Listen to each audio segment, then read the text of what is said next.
In this video, we will show you how to fit the aluminium side rail with ventilation to your polytunnel. Here are the parts you'll need.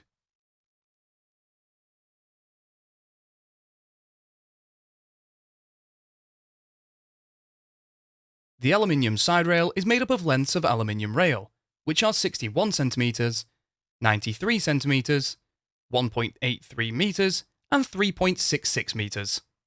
The side rail fixes to the outside of the framework, with the T-slot internally facing. It is attached to the framework using intermediate clamps and corner clamps. We will start by fitting the side rail from the doorpost to the corner hoop. You will need two pieces of side rail, one piece 93 cm long and one piece 1.83 meters long. Join the two pieces together. Slide half of the rail joiner into one piece of the side rail and tighten the screws using the Allen key provided. Then slide the second piece of the side rail onto the rail joiner and tighten the screws.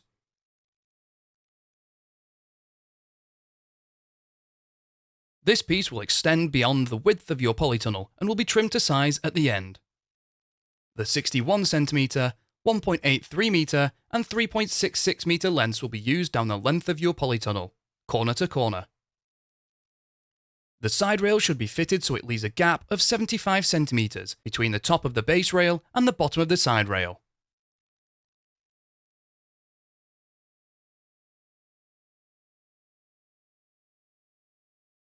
Make a mark on the top and the bottom of the side rail.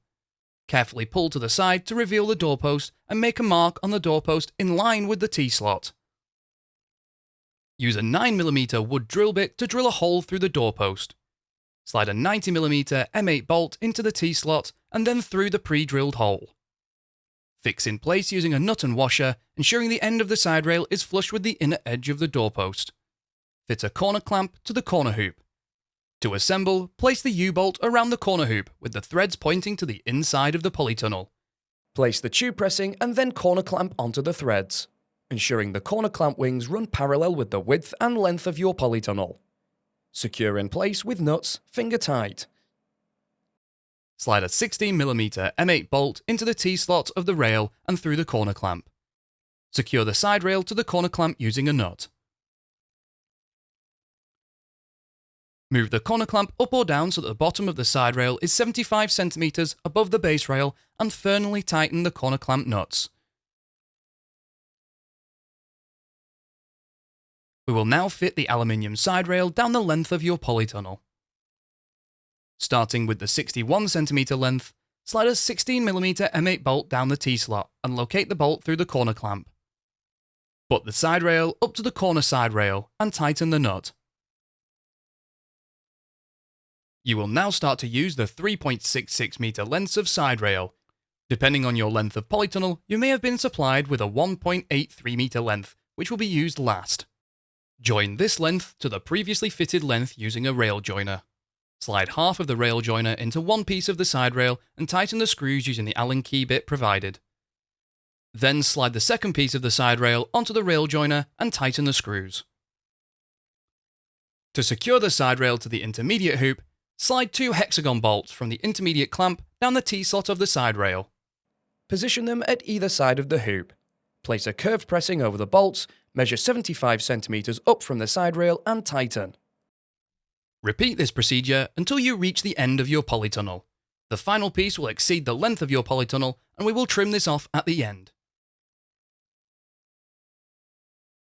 To fit the side rail between the corner hoop and doorpost on the opposite end of your polytunnel, join a 93 cm piece and 1.83 meter piece and hold it in position.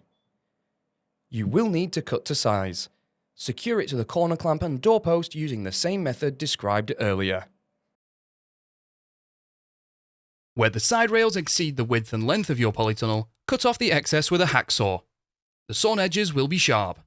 It is important that these are filed smooth before the cover is fitted, for safety and so that they don't damage the polythene cover. If you have ordered aluminium side ventilation for both sides of your polytunnel, repeat this process on the opposite side.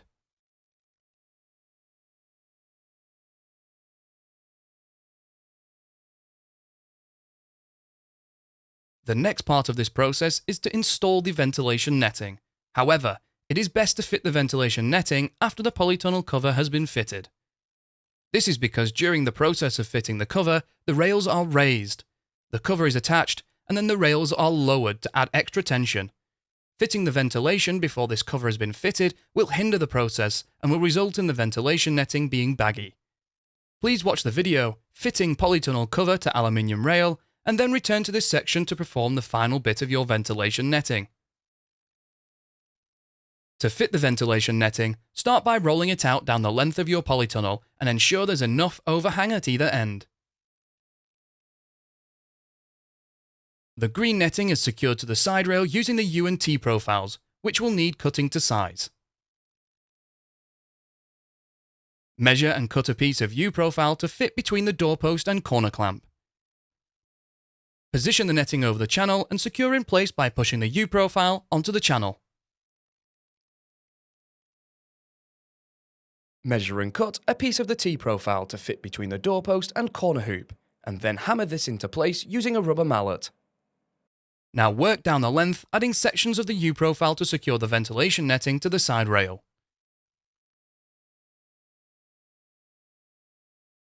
Then from the final corner to the doorpost. Hammer the T profile into place, ensuring it covers any joins in the U profile. Repeat this procedure to secure the ventilation net to the base rail. It is best to start in the centre and work outwards to both ends. Pull the net down while doing so to tension.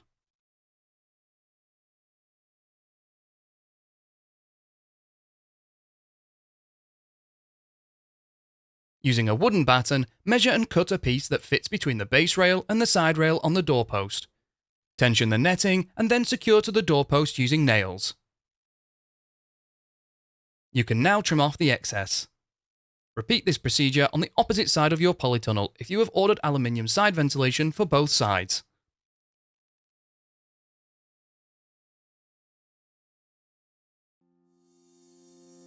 You can find more videos to help you build your polytunnel at construct.firsttunnels.co.uk. We also have a construction helpline if you require any further assistance.